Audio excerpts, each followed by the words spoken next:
caro irmão, nós estamos conversando sobre a Páscoa. No vídeo passado eu lhe expliquei um pouquinho, com alguns traços, a liturgia da Quinta-feira Santa, início do primeiro dia do Tríduo Pascal, a missa na ceia do Senhor. Agora, a Sexta-feira Santa. A sexta-feira ainda é o primeiro dia do Tríduo. O que Jesus fez na ceia, ele vai fazer na cruz. Aliás, ele só celebrou aquela ceia porque ia fazer na cruz. Senão seria um cheque sem fundo. Veja, Jesus se deu no pão e no vinho e depois não se entregou na cruz. Seria um covarde? Seria um Jesus laranja. A gente já tem tanto, né, no Brasil. Então veja, não, Jesus não passa cheque sem fundo. Jesus não é laranja. Aquela liturgia realmente, o que Jesus celebrou na ceia, ele celebrou na vida. É isso que a igreja celebra na sexta-feira. Sexta-feira Santa é dia de jejum e abstinência de carne. Vamos lá. Abstinência. Não se come carne de animais de sangue quente. Não se come carne de mamíferos. Não se come carne de aves. Tá certo? Então só se come peixe, ou ovo, ou nada. Tá certo? Então é abstinência de carne. Quem está obrigado à abstinência? Está obrigado todo cristão a partir dos 14 anos de idade. Tá certo? Dos 14 aos 60, a abstinência de carne. E o jejum? O jejum consiste em só fazer uma refeição completa no dia. Uma. Em geral, a do meio-dia. Tá certo? O café da manhã, o jantar devem ser tão pouquinhos que juntos não deem uma refeição. Nada de lanche, líquido, com moderação, não quebra jejum. Quem é obrigado ao jejum? Ao jejum, todo cristão a partir dos 16 anos. Ou melhor, dos 18 anos. A abstinência a partir dos 16, o jejum a partir dos 18.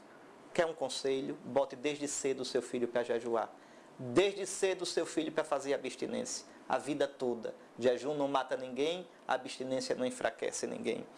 Aprendamos desde cedo a dar a Deus tudo. A dar a Deus o melhor. A não dar a Deus pela metade. A não economizar amor e devoção para com nosso Senhor. Não eduquem seus filhos para ser frouxos. A igreja faz assim porque é generosa, porque pensa nos mais fracos. Mas aquilo, tanto quanto possa amar, ame. Tanto quanto possa ser generoso com o Senhor, seja. Então isso é o jejum e a abstinência. Por quê? Aquela frase de Jesus, quando o esposo for tirado, então jejuarão. A igreja nesse dia pensa no seu esposo, no seu Senhor, que foi retirado. Então é um dia no qual a igreja guarda a lembrança piedosa da paixão e da morte do Senhor. É um dia sem liturgia, quer dizer, sem Eucaristia. Se você for às nossas igrejas, o altar estará descoberto. Não se celebra a missa. Veja que coisa. Na Sexta-feira Santa e no Sábado Santo, não se celebra a missa. Que coisa. A única vez no ano em que isso acontece. Pelas 3 horas da tarde, ou depois disso, numa hora mais apropriada, a comunidade cristã se reúne para recordar a paixão do Senhor. É um momento de oração, não é uma missa. É a solene celebração litúrgica da paixão, que consiste de 3 partes, bem simples. Uma liturgia da palavra, a adoração da cruz e o rito de comunhão. Então vamos lá. A cor desse dia é o vermelho. Imagine a igreja, a pia de água benta vazia, a pia batismal sem água, a cruz velada, o altar descoberto, a igreja na penumbra, nada de flor, nada de ornamentação, o esposo foi tirado. A igreja exprime toda a sua dor pela morte de Cristo. Então, a igreja quer nesse dia fazer sentir que a morte de Cristo não foi uma brincadeira, não foi um passeio, não foi um faz de conta. A cor deste dia é o vermelho, vermelho do sangue, vermelho do Espírito Santo, porque foi no Espírito Eterno que Cristo se entregou ao Pai, como diz a carta aos Hebreus. Veja, foi no espírito de amor que o Filho se queimou como holocausto, se entregando até a morte ao Pai por nós. Então, a liturgia começa de modo muito sóbrio, até duro, não é? O padre entra, os ministros ordenados entram e se prostram diante do altar, em sinal de adoração profunda. A prostração é o modo de reverência mais profundo que existe. Veja, fica no nível do chão. No cristianismo, o chão tem um sentido. O chão lembra o pó, a humilhação. É por isso que não se coloca a Bíblia no chão, aquela história, vamos fazer um encontro, aí coloca no chão a imagem de Nossa Senhora, um crucifixo, uma Bíblia, está errado. Está errado. O chão não é lugar para isso. No cristianismo, o chão quer dizer humilhação. O chão quer dizer um menos. Um menos. Não se deve jogar essas coisas fora. Essa simbologia. Uma coisa que a gente ama, a gente não coloca no chão. Uma coisa que a gente preza, não coloca no chão. No chão eu me prostro para a ordenação, no chão eu me humilho, e para no chão se coloca o caixão, como sinal de que realmente a pessoa humilhou-se até a morte. Eis aqui o sentido. Então ali a comunidade se ajoelha e os celebrantes prostrados por um tempo adoram o mistério da cruz. E aí já começa com a oração, não tem nome do Pai, não tem nada. E a oração bem breve, por Cristo nosso Senhor, nem é por nosso Senhor Jesus Cristo, o vosso Filho, não. E aí atentos, impressionados, admirados, a gente vai escutar. Em primeira leitura, o quarto cântico do servo sofredor. O Salmo 30. Pai, nas tuas mãos entrego o meu espírito. A carta aos Hebreus dizendo que Jesus entrou no céu com o seu sangue para interceder por nós. E depois a paixão, segundo João. E o versículo para o Evangelho. Cristo por nós se fez obediente até a morte e morte de cruz. Veja, só a palavra de Deus pode explicar o desastre da cruz. Só a palavra de Deus pode iluminar que ali não foi o fim, mas o começo. Ali não foi a derrota de Deus, mas a vitória do seu amor. Ali está a salvação do mundo. Ali está a interpretação de toda a dor, de todo o pranto, de toda a morte da história humana, da sua história, da minha história. Então esse é o sentido dessas leituras. E como é que termina a liturgia da palavra? Como na missa, só que de modo solene, com a grande oração dos fiéis, que é chamada nesse dia a oração universal, porque nesse dia de modo solene, em 10 orações solenes, a igreja, como povo sacerdotal, a igreja como esposa do Cristo sacerdote, pede por toda a humanidade.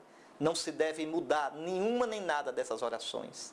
Orações soleníssimas, que devem ser feitas com toda a gravidade.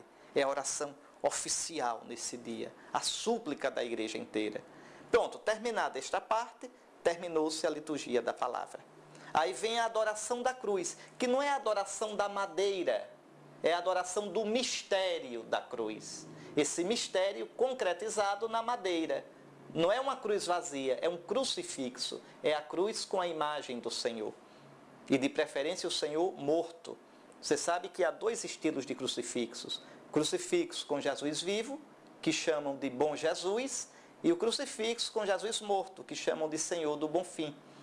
É preferível, aqui não existe uma norma, eu estou dizendo assim, é preferível o Senhor morto. O Senhor do Bom Fim.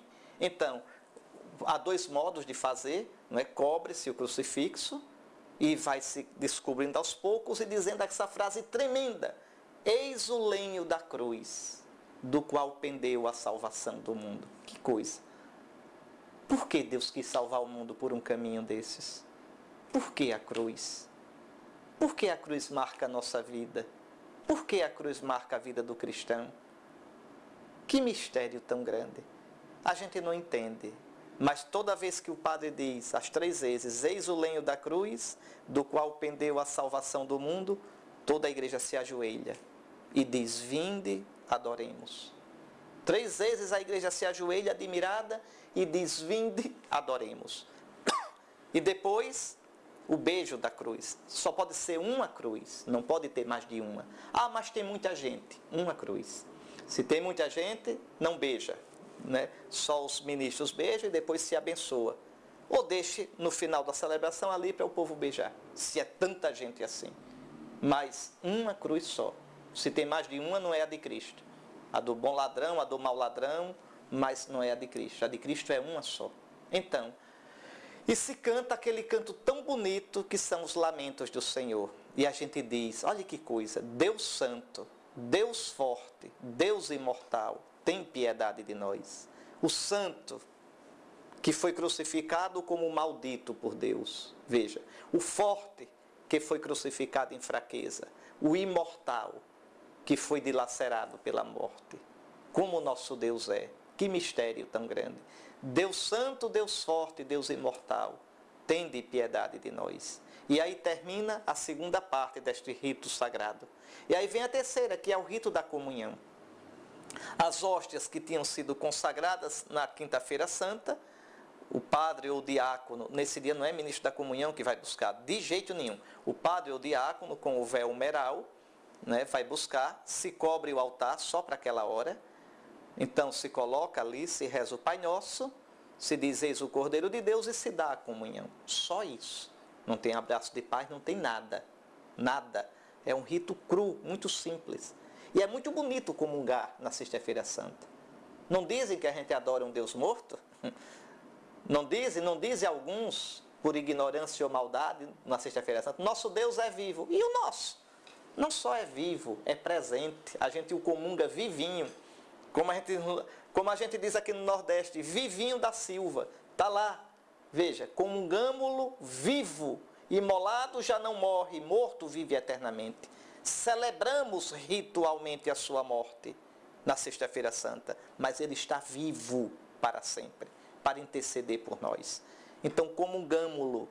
Depois da comunhão, se guarda novamente o Santíssimo. Mas aí, atenção, não se recoloca nem no sacrário, nem no altar da reposição. Se deve guardar em algum lugar onde realmente ele não se adore mais nada. Nada, nada. Pode guardar no gabinete do padre, no lugar digno, fica lá guardadinho. Então, e assim termina o rito sagrado da Sexta-feira Santa. É muito aconselhável não terminar por aí. Depois fazer algo, a nossa devoção popular tem a via sacra, ou o enterro do Senhor, a famosa procissão do Senhor morto. Recordando aquele acontecimento bíblico que se tomou o corpo de Jesus e piedosamente o sepultou. Então, lembro nesse dia a coleta pelos lugares santos, não é brincadeira, os cristãos da Terra Santa precisam da nossa ajuda, os frades franciscanos que têm a custódia e a guarda dos lugares santos precisam da nossa ajuda nesse dia.